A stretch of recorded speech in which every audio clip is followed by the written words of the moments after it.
Of a place where the ocean would meet the forest, would that be in Yorkshire? Because this is where it happened to us.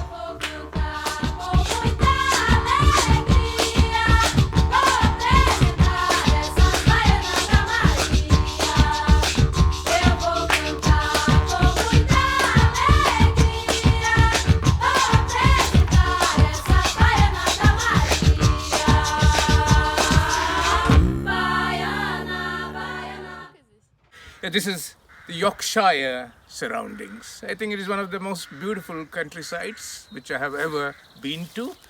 And then to add beauty to this countryside by creating a work of art is a big challenge, because you have to do something which fits in here and adds to it and not sticks out from it. And I must say, with the help of Slava and Katia, I have been really successful in adding beauty to this already beautiful countryside.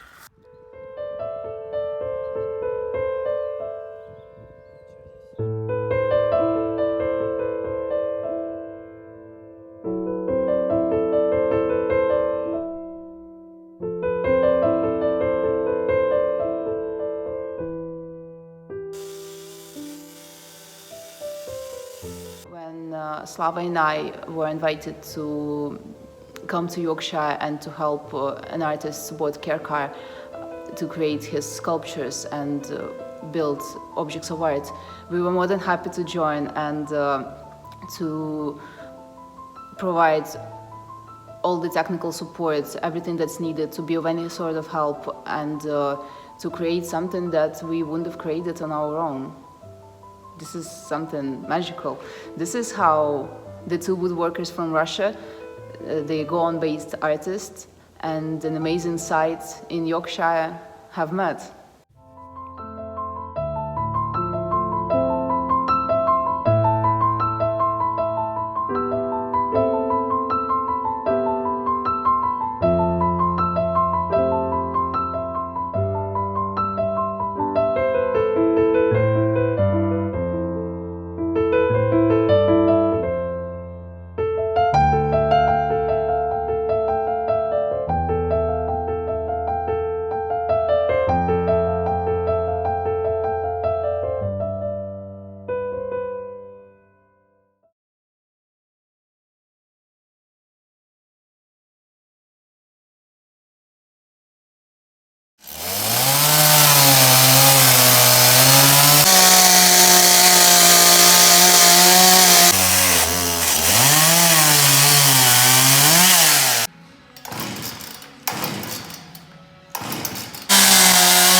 came up with an idea that I'm going to create a temple for the ocean in Yorkshire.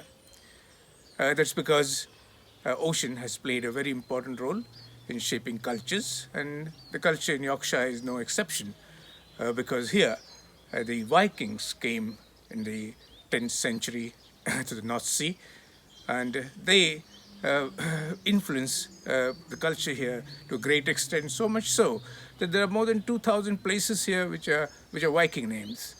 We have so many words in English language which come from Scandinavian languages. But when I came here and I decided I need to do a temple of the ocean, all that I brought was the deity. The deity was this disc with the cowrie shells from South India.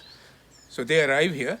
But the whole idea what shape this temple is going to take was essentially influenced by my colleagues, Slava and Katia, because I had no idea exactly what will be the shape of this temple. And we worked together, and ideas germinated, and then these lovely pillars were carved by Slava using his chainsaw. He almost cut them like he cuts butter. And I think without him and without Katia, this would not have been possible. And I'm so very happy that this happened. And now this is just the beginning of the first temple of the ocean. And I'm sure the temples of the oceans are going to reach many shores of the world, along with Slava and Katia.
I'm working on about 100 discs using different materials. But the project is not just about materials, it's also about infusing the materials with meaning. This work is a very good example. This is about 14-feet diameter disc. One side of it is covered with pine cones from Yorkshire, and the other side is covered, at this side what you see is covered basically with coconut husk. The coconut husk traveled all the way from Goa. It crossed the Indian Ocean, went to the Red Sea, went to the Suez Canal, crossed the Mediterranean to arrive in England, and here in Yorkshire. The idea that I have brought coconut husk all the way from Goa and in a way organize a marriage of it with the pine cones from here is poetry. And I have called this work the pineapple disc. That's because pineapple, which is ananas, arrives here somewhere in the 16th century, and that's called ananas. But it looks like pineapples. The pine cones were originally called pineapples, and then the ananas stole the name, and they were left with the name pine cones. So this work basically again celebrates the meeting of the East and the West. So, welcome to the coconut side of the moon. So this is our last day at the site. We do photo shoots and final touches. So there is a dialogue happening behind me.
I came a year ago for a small holiday with Peter Roberts here in Yorkshire.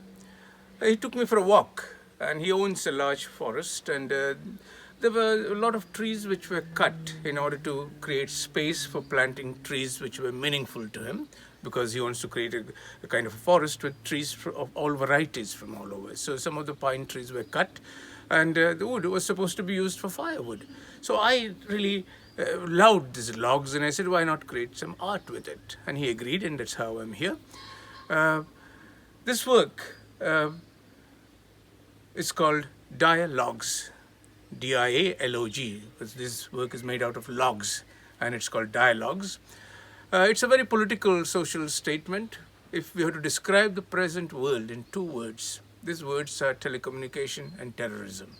Never in the history of the world, telecommunication are so very developed and so accessible to everybody.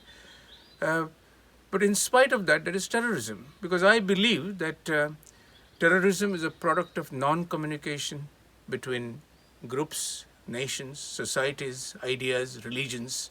When there's no communication, terrorism comes. And it is a big paradox that in this age of super telecommunication, there is actually no authentic, meaningful communication.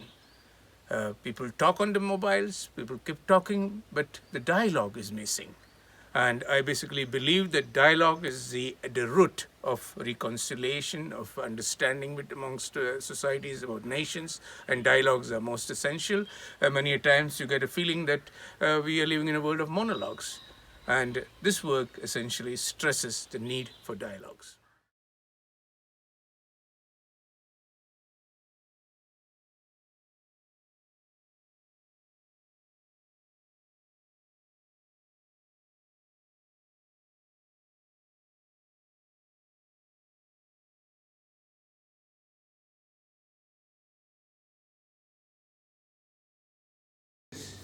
We just take the diameter, circumference of this.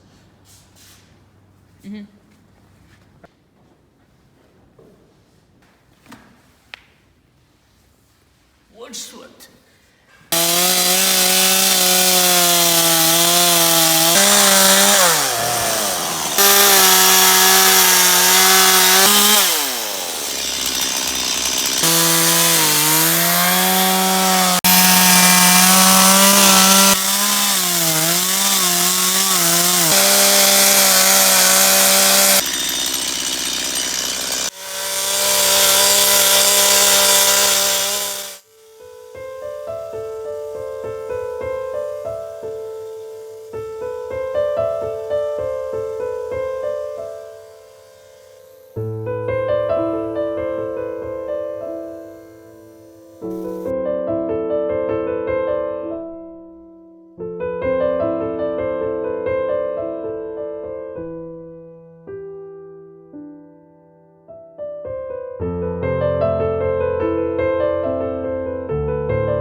This work has many levels of meaning. The obvious inspiration for this is a poem by Khalil Gibran, one of my favorite poets. He says, trees are the poems, the sky, the earth writes on the sky. Trees are the poems, earth writes on the sky, and we fell them and convert them into paper to record our emptiness. Well, this was an obvious inspiration for this work, but it has many other meanings and many other levels, because in my artistic practice, I always try to find ancestry of material. Material interests me very much, and I look for the ancestry. Here, the books have the ancestry in the trees, because the books are made out of trees. The paper is made out of trees.